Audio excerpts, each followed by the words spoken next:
সরকারি অফিসাররাও ধানের শীষের জন্য ভোট চাচ্ছে। সেই বাংলাদেশের মানুষ প্রয়োজনে ভোটের জন্য জীবন দিবে। পক্ষপাতিত্বের অভিযোগ যায়, ওই অভিযোগের কোনো ব্যবস্থা নেওয়া হয় না।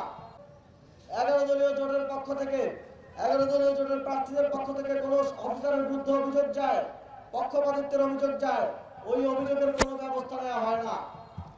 অথচ বিএনপির প্রার্থীকে সহজ করার কারণে ওই দিন যেতে না যেতে অফিসারকে উইথড্র করতে আমরা দেখেছি।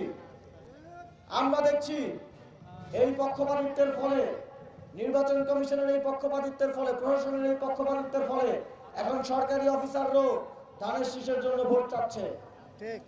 যদি আপনারা আবারও প্রশাসন যন্ত্রকে কাজে লাগিয়ে পাতানো নির্বাচনের মাধ্যমে ক্ষমতায় আসতে চান, আপনারা মনে করবেন না যে শেখ হাসিনার মতো আপনারা পার পেয়ে যাবেন।